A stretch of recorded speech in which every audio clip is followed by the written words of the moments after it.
¿Qué está pasando en el mundo? Vuelve a ser presidente de Israel. Benjamin Netanyahu toma el poder cuando todos pensaban que era del pasado. De nuevo es primer ministro de Israel. La crisis que vive este país con sus políticas anteriores ya se conoce a nivel nacional e internacional. Mencionó que su primer objetivo será que Irán no tenga armas nucleares y no habrá discriminación de grupos del país, así disminuir las tensiones que vive la población. Con esto se pone tensa la situación, pero estaremos informando. Escuchemos. Con 73 años es la sexta vez que Benjamin Netanyahu presenta para su aprobación delante del Parlamento a un gobierno. De hecho, él ya ha sido desde 1996, en ese tiempo ha estado 15 años como primer ministro, más que ninguna otra persona. Y esto ahora le hace, después de haber vencido las últimas elecciones generales, el haber formado, pero un gobierno que es considerado como el más de la derecha, más nacionalista, ultraderecha de la historia de Israel. Por ejemplo, tiene como ministro de Seguridad Interna, de Seguridad Nacional, se dice, a Itamar Ben-Gvir, alguien que en el pasado fue acusado de apoyar el terrorismo, de incitar a la violencia contra los árabes. También es el gobierno más religioso, con un mayor número de componentes religiosos de la historia de Israel. Si bien el propio Netanyahu no es religioso, pero sí que en su gobierno va a haber una presencia importante. Entonces, todo esto, los temores internos dentro de Israel llevaron a Netanyahu a asegurar que no va a haber ningún tipo de discriminación en su gobierno, ni contra árabes, ni contra ultraortodoxos, ni contra homosexuales. También es un gobierno que despierta temores en la región, en el mundo en general. Por ejemplo, Anthony Blinken, el secretario de Estado estadounidense, dice que será juzgado por sus acciones, pero despierta temores. Lo dijo a CNN ahora el rey Abdallah de Jordania. Pero sí existen temores de que haya unas posturas realmente extremistas en lo que es el conflicto de la zona. Vemos que Benjamin Netanyahu asegura que no solamente no va a haber mayor tensión, sino que va a disminuir la tensión. Incluso va a intentar ampliar el círculo de acuerdos de paz, incluyendo incluso a Arabia Saudita. Lo que sí es que él asegura que el principal objetivo de su gobierno será impedir que Irán pueda llegar a tener armas nucleares. Estamos muy atentos a este nuevo gobierno de Benjamin Netanyahu. Por supuesto, para los israelíes es importante, pero también para sus vecinos e incluso para los palestinos. José, muchísimas gracias. Dándole la bienvenida a Eduardo, muchas gracias por estar con nosotros en el programa. Y pregunta para el inicio del debate y del análisis, ¿qué significa entonces este eventual regreso de Benjamin Netanyahu a la política de Israel y para esa conformación del gobierno israelí?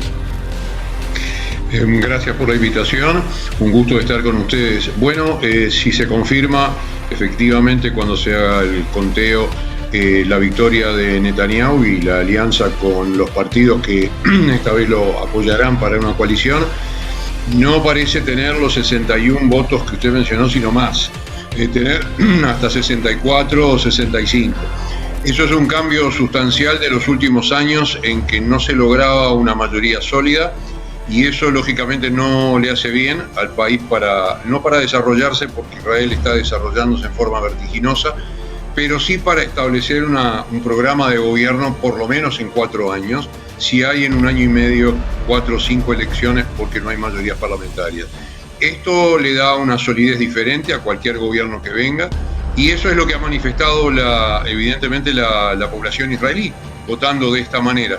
Evidentemente hay mucho para contestar y mucho rato para hablar, que no es el caso en televisión, pero significa también para el mundo, o sea, para el mundo occidental, para el Medio Oriente, un cambio, porque se conoce, usted mismo ha dicho algunas características, se conoce cómo gobierna Netanyahu, se conoce sus opiniones en política exterior, pero la novedad es cómo logrará conformar su gobierno y mantener ese tipo de opiniones en política exterior, Sí. donde en general ha tratado de, como lo es Israel, de llevarse en la mejor forma posible y tener relaciones en todos los continentes y con todos los países. Por último, usted mencionó al principio el tema de, usted dijo que va a hacer alianza con la ultraderecha. Le pido disculpas, pero la definición de ultraderecha, a nosotros por lo menos los judíos, nos suena a algo dictatorial, extremista,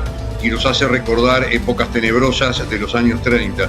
Que sean de derecha y conservadores, perfecto, pero ultraderecha significa otra cosa, y por más conservador que sean los partidos en Israel, todos acuerdan votaciones democráticas y todos intervienen en la democracia con las leyes de la democracia.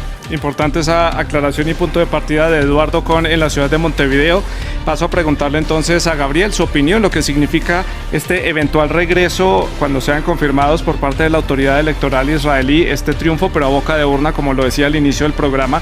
Tal parece que el Likud regresa con esta coalición de gobierno. Sí, los resultados han sido bastante contundentes. Benjamin Netanyahu va a ser el próximo primer ministro de Israel. Y la gran pregunta no es si él va a ser, sino con quién. Porque la naturaleza de las relaciones que tiene en este momento internas Netanyahu nos indica que lo lógico sería que se incline hacia la derecha y se incline hacia los partidos religiosos que juntos sumarían por lo menos 65 escaños o 64, más o menos por ese número. Netanyahu no suele gobernar de esa manera. A él le gusta tener aliados a la izquierda él también. O sea que él situarse en el medio para tener más margen de maniobra. Por lo tanto, la pregunta es si va a lograr convencer a algún partido de centro de unirse a su coalición, por ejemplo el partido de Benny Gantz, y de esa forma tendría aliados a la izquierda, aliados a la derecha y aliados con Dios a través de los partidos ortodoxos.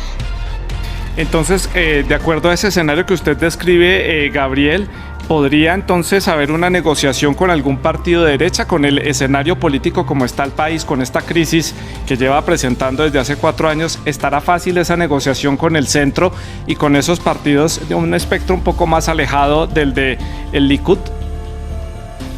Técnicamente sería de la siguiente forma. El partido de derecha, ese llamado el sionismo religioso, no está conformado por un solo partido. De hecho son 3. Entonces Netanyahu podría negociar con parte de él. Porque además cuando terminan las elecciones cada uno se separa de esos partidos. O sea que perfectamente podría introducir a algunos y a otros no. ¿De qué depende de que pueda hacer esto? Y bueno, depende de que algún partido de centro esté dispuesto a entrar a una coalición con Netanyahu cuando el mapa político del país se ha dividido, no de forma ideológica, sino de forma irracional, en donde se dividen los votos por los que están a favor de Netanyahu y los que están en contra de Netanyahu, creando una situación de una brecha parecida a lo que vimos en Argentina con Cristina Kirchner, parecida a lo que vimos en Brasil con Bolsonaro y parecido a lo que vimos en Estados Unidos con Donald Trump. La gente ha dejado de votar por lo que cree que es correcto, sino que se ha transformado en, de alguna manera, hinchas de fútbol.